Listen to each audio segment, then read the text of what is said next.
PM तक के माध्यम से जो भी कलाकार उभर रहे हैं, जो कलाकारों के लिए किस तरह संदेश देंगे आप?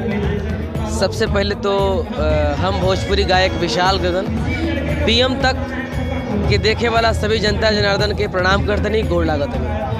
और जितना लोग भी नया नया कलाकार उभर रहा बानी, सब लोग से यह विनती करब कि आप सब लोग अच्छा गाएं और जो भी अच्छा गाई खूब आगे बढ़ी, खूब मेहनत करें, ठीक है भैया।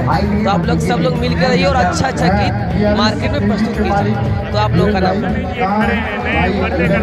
हाँ, छोटा भाई है और बहुत ही अच्छा गाता है छोटा भाई मेरा। और मैं माँ से यही विनती करूँगा, माई से यही विनती करूँ कि खूब आगे बढ़े सभी और यही तरह खूब अच्छा अच्छा गावे गाना। और बस एक छोटा सा गाना गुनगुना दी तो अभी जो नया ट्रेंड करता है। अभी हमार गाना आइल बा, अभी हमार नया एगो सैड सॉन्ग आइल बा हमार विशाल गगन ऑफिशियल चैनल से। तू पूछा जाके ओकरा से जे पहिले प्यार कइले बा, जुदाई में जरी जरी के जीवन से जार कइले बा। तू पूछा जाके ओकरा से।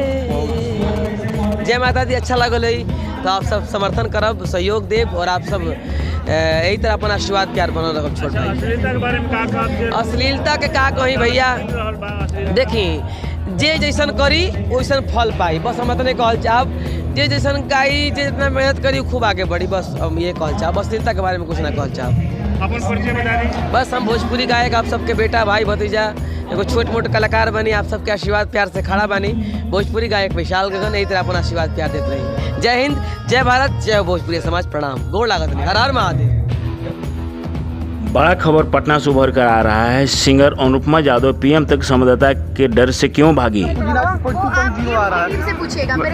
बार शायद हमको जहाँ तक पता है कि गवा गया है, इसलिए आपसे पूछ रहे हैं। मुझे पता है बट ये आप उनकी टीम से क्वेश्चन कीजिएगा, मेरे से नहीं, मुझे खुद नहीं कुछ पता है। जी बिल्कुल, 2 लाइन हरी हरी ओढ़नी गा दीजिए बस। अरे यार हो गया, स्टेज पर लो ना।